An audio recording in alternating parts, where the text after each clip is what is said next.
Paz e bem, irmãos e irmãs, dando continuidade às nossas catequeses sobre a oração, baseadas na catequese do Papa Francisco, em suas audiências, também na Palavra de Deus, no Catecismo, documentos. Hoje nós queremos conversar um pouquinho sobre a oração na vida de Davi, ou a oração de Davi. Nesse itinerário de catequese, nós vamos fazendo um caminho. E hoje encontramos essa pessoa extraordinária, Davi, o rei Davi, predileto de Deus desde pequeno, desde menino. Foi escolhido para uma missão única, uma missão grande, uma missão extraordinária. E vai assumir também um papel central na história do povo de Deus e com certeza também na história da sua fé, da minha fé, da nossa fé e da nossa caminhada. Nos evangelhos, Jesus é chamado várias vezes filho de Davi. Com efeito, como ele nasce em Belém, na descendência de Davi, segundo as promessas, veio o Messias, um rei totalmente segundo o coração de Deus, em perfeita obediência ao Pai, cuja ação cumpre fielmente o plano de salvação, nos diz o Catecismo da Igreja Católica, número 2579. Olhando para Davi, que começa nas colinas ao redor de Belém, onde apacenta o rebanho do pai Jessé. É ainda um rapaz, um adolescente, o último de muitos irmãos, a ponto que quando o profeta Samuel, por ordem de Deus, vai em busca do novo rei, até parece que o seu pai se tinha esquecido daquele filho mais novo. É interessante a gente ler 1 Samuel 16, de 1 a 13, Era jovem, estava lá trabalhando, esquecido. Com certeza o pai chamou os outros irmãos fortes, com certeza tinha um olhar humano muito mais virtuoso de trabalho, de autoridade, de serviço, de coragem, e ele apenas um menino. Mas é interessante perceber, trabalhava ao ar livre, Pensamos nele como amigo do trabalho, do vento, dos sons, da natureza, do sol. Só tem uma companhia para confortar a sua alma, que era a sua cítara. E nos longos dias de solidão, gosta de tocar, cantar para o seu Deus. Também brincava com a funda, um instrumento. Portanto, em primeiro lugar, Davi é um pastor. É um pastor jovem, um homem que cuida dos animais, que os defende quando surge o perigo, mas ao mesmo tempo que leva para dar sustento, que leva para o alimento, que leva para a água. É interessante perceber o cuidado desse pastor. Quando Davi, por sua vez, já por vontade de Deus, tiver que se preocupar já com o seu povo, não realizará ações muito diferentes destas. Esse cuidado. É por isso que na Bíblia, a imagem do pastor é recorrente, e bonita também. Define com certeza a vida de muitos profetas. Também Jesus se define como o bom pastor. Não só como um pastor, mas o bom pastor. O seu comportamento é diferente daquele do mercenário. Oferece a sua vida pelas ovelhas. Ele vai guiá-las, sabe o nome de cada uma delas. Assim é Jesus. É interessante perceber, na sua primeira profissão, Davi aprendeu muito.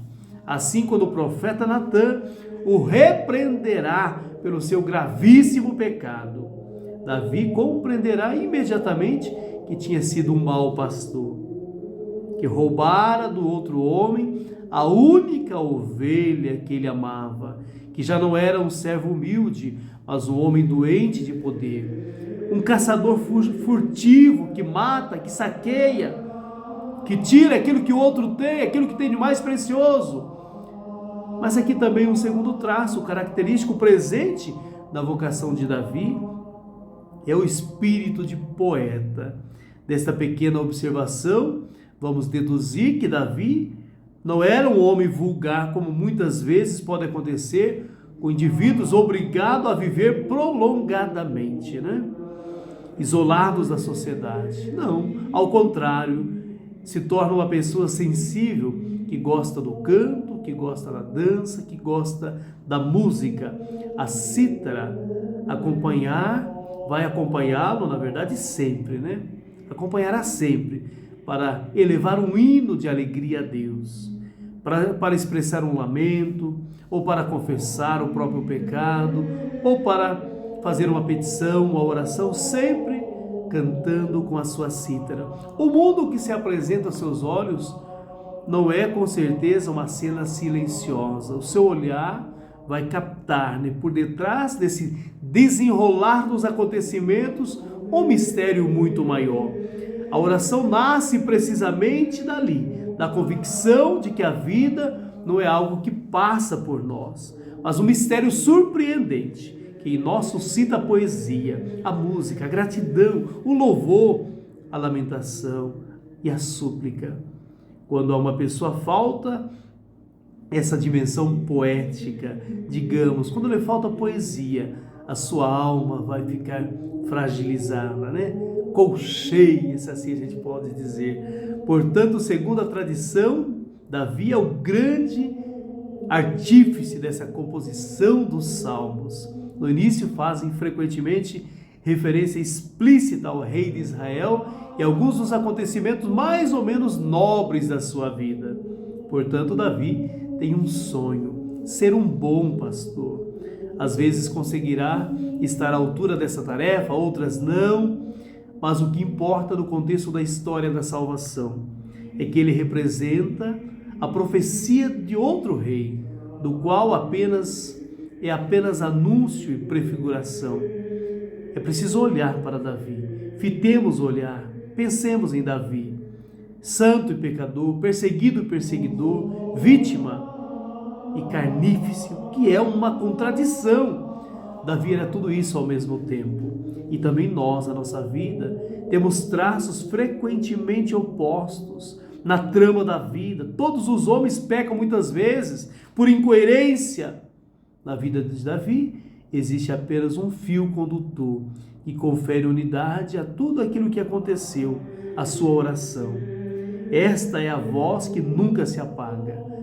Davi reza, Davi santo reza, Davi pecador reza, Davi perseguido reza, Davi perseguidor reza, Davi vítima reza, até Davi carnífice reza. Este é o fio condutor da sua vida, um homem de oração. Esta é a voz que nunca se apaga, quer assuma os tons do júbilo, quer os da lamentação. É sempre a mesma oração, só muda a melodia. E agindo dessa forma, nesse itinerário, nessa caminhada, a gente vai percebendo, ensina-nos. Davi vai nos ensinar a deixar que tudo faça parte do diálogo com Deus, né? Tanto a alegria como a culpa, o amor, o sofrimento, a amizade ou a doença, tudo pode tornar-se palavra dirigida ao Tu, que nos ouve sempre. Deus nos escuta sempre. Davi, que conheceu a solidão, na verdade nunca esteve sozinho. E no fundo esse é o poder da oração em todos aqueles que lhe dão espaço na própria vida. A oração dá-nos nobreza, e Davi é nobre porque reza. Mas é um carnífice que reza. A oração com certeza vai nos enobrecer. Ele se arrepende e readquire a nobreza graças à oração. A oração confere-nos a nobreza. Ela é capaz de assegurar a relação com Deus, que é o verdadeiro companheiro de caminho do homem, no meio das numerosas provações da vida. É interessante perceber, boas ou más, mas sempre com a oração. Obrigado, Senhor. Tenho medo, Senhor. Ajuda-me, Senhor. Perdoai-me, Senhor. Davi tinha tanta confiança que quando foi perseguido e teve que fugir, não permitiu que o defendessem. Se o meu Deus me humilha desse modo, Ele sabe, porque a nobreza da oração nos deixa nas mãos de Deus, aquelas mãos chagadas de amor, as únicas mãos seguras que nós temos. Portanto, amados irmãos e irmãs, nesse itinerário de Davi orante, o homem que reza, um pecador que reza, um santo que reza, um perseguidor e perseguido que reza.